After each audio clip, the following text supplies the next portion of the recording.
invite you to take out your Siddurim for just a moment and turn with me to page 88. Page 88.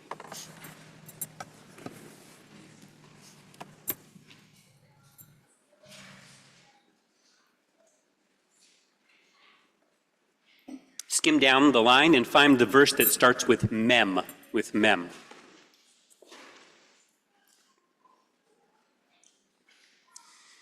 Mi ha'ish hafez chaim, ohev yamim lirotov. Mi ha'ish hafez chaim, ohev yamim lirotov.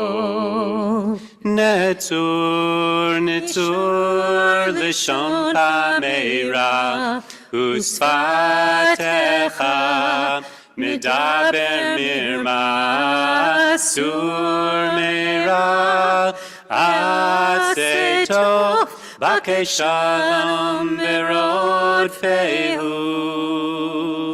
Netzur l'shon chameira Usfatecha medaber mirma sur meira asetov bakei shalom berod fehu.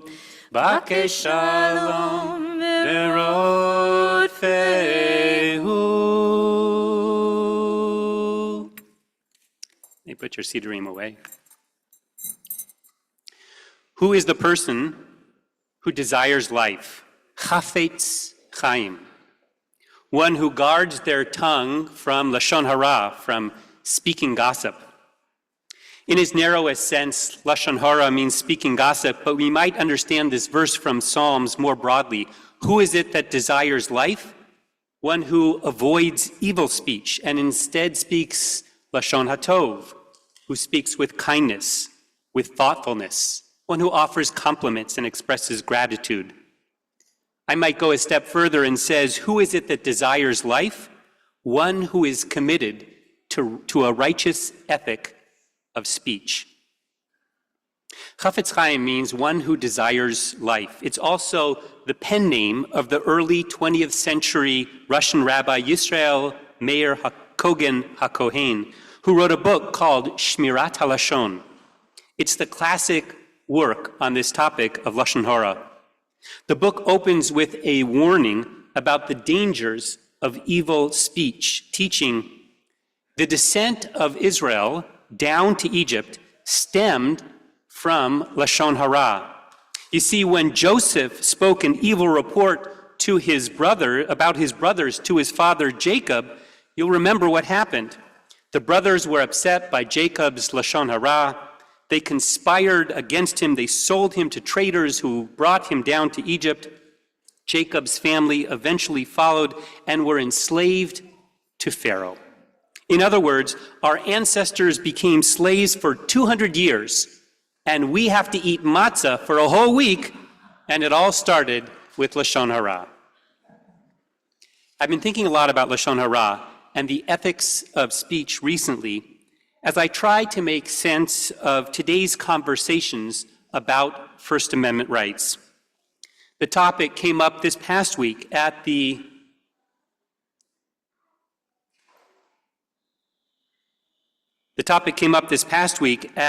University of Minnesota, when the university took down statements from 6 departments.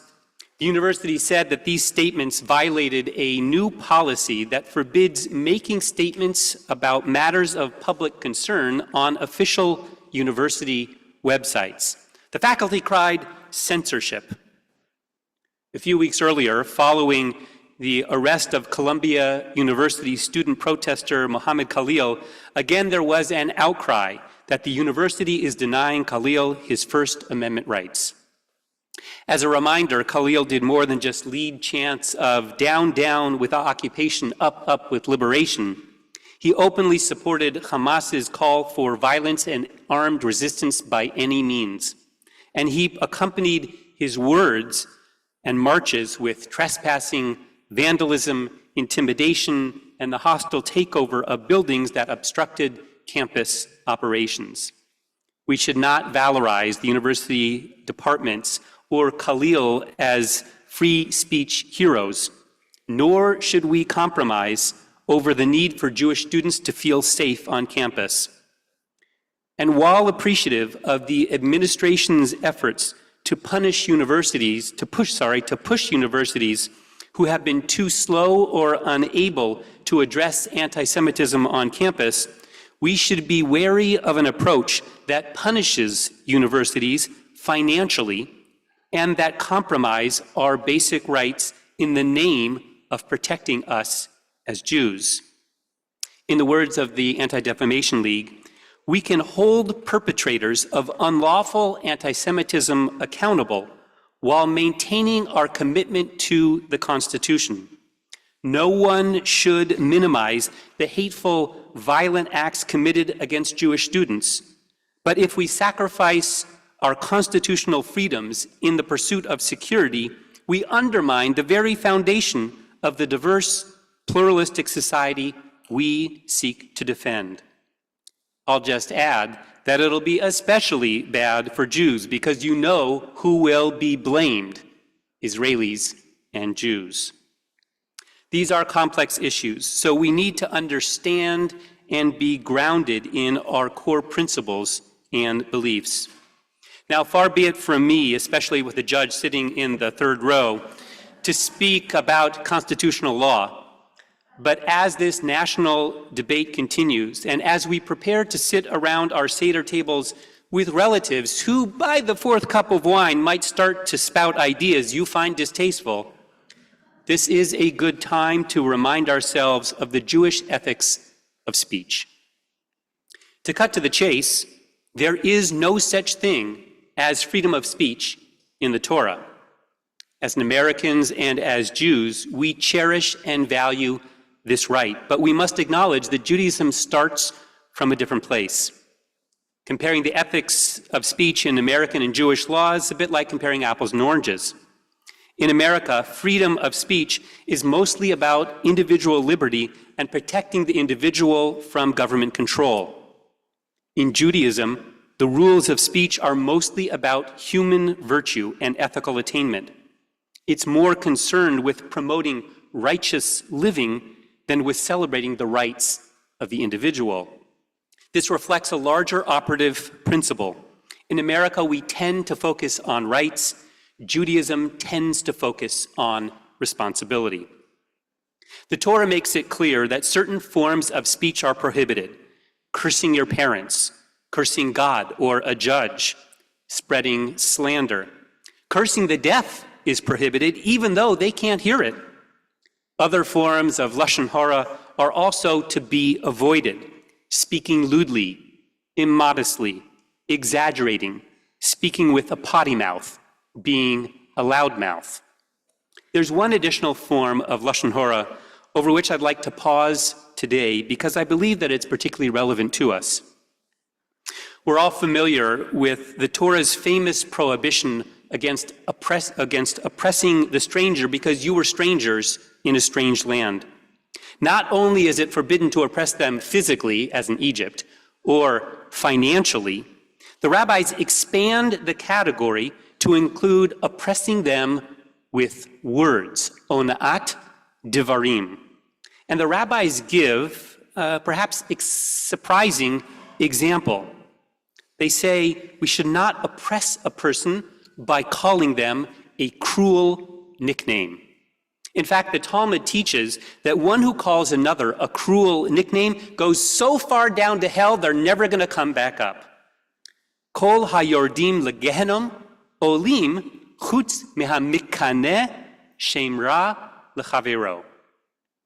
Why is using a cruel nickname considered to be a form of oppression? Because it's an affront to a person's dignity. It diminishes them in their own eyes and in the eyes of others. It is dehumanizing.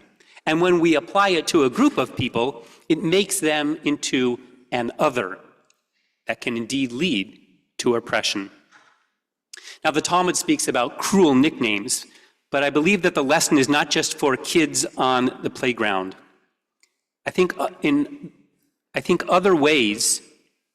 are other ways that we cruelly or carelessly label people. Let's take an example from the Haggadah, the 4 children. At best, the labels that are applied to them are unhelpful. At worst, they are hurtful because they hide more than they actually reveal. The Chacham is called wise, but is wisdom really confined just to knowing halachic minutia? The Rasha appears to reject tradition, but what's the underlying reason of his apparent disconnect? And why do we answer him the same way as we answer the one who doesn't know how to ask? Here's a suggestion for your Seder. Cover up the labels. Read the 4 statements and discuss how would you characterize the child based on the questions they ask. Today I find myself frequently frustrated by labels that we too easily throw around. We are quick to call someone pro-Israel or anti-Zionist, to label them as a terrorist or maybe an activist, as an anti-Semite or as an Israel critic. To best address an issue, to react but not overreact, we would do well to approach people and policies with curiosity and understand nuances before we apply the label. And we would do well to read below the headline. Earlier, I mentioned the University of Minnesota removed statements from 6 departments. The faculty called these statements pro-Israel statements. Well, I'm going to say it again. The faculty called these statements pro-Palestinian statements. Well, I am pro-Palestinian too, but read the statement further down. In its response, it says, Israel's response after October 7th was simply, quote, the continuation of a genocidal war against Gaza and against Palestinian freedom. You decide if such a statement is pro-Palestinian or anti-Israel, or maybe neither. Take another example. American newspapers tend to speak of the West Bank or the territories, whereas many Israeli newspapers use the biblical names, Yehuda v'Shomron. One label suggests that Jews are colonizers, the others that they have returned to their ancestral homeland. Which term do you use? Do you use it deliberately or just out of habit? Notice how the choice subtly influences your opinion and colors the listener's perception. The point is not that we can never use labels, but that we must think critically when we hear them and speak intentionally when we use them. It's a small personal example in a large national conversation that is complex. Chaverim, most of us are not going to adjudicate First Amendment rights in the court, but because words can oppress and words can liberate, how we speak to and about others matters. The principles and policies that we fight for truly matter. The renowned 20th century Rav Aaron Soloveitchik wrote, upon delivery from Egyptian bondage, the Israelites regained their self-expression. As long as they were subjected to Egyptian bondage, their self-expression was stifled and suppressed.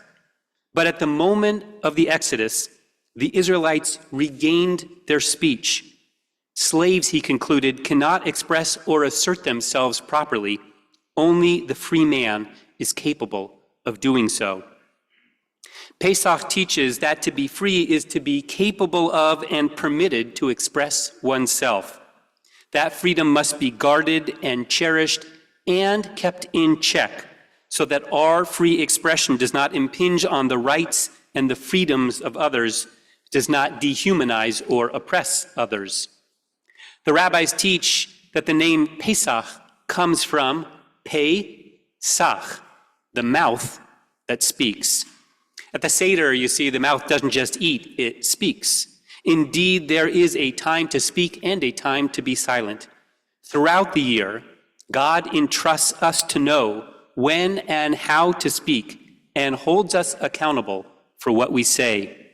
When we internalize the Jewish ethics of speech, when we avoid Lashon Hara, practice Lashon HaTov, Perhaps then each of us will earn a nickname by which we are known, and that truly will make America great. Chafetz Chaim, one who desires life. Mi ha'ishe chafetz chaim, ohev yamim lirot tov. Mi ha'ishe chafetz chaim, ohev yamim lirot tov. Netzur, netzur, leshoncha meira, Usfatecha medaber mira, sur meira, aseh tov bakesh shalom verot pehu. Netzur, netzur, leshoncha meira, usfatecha medaber mira, sur meira, aseh tov bakesh shalom verot pehu. Bakesh shalom verot pehu.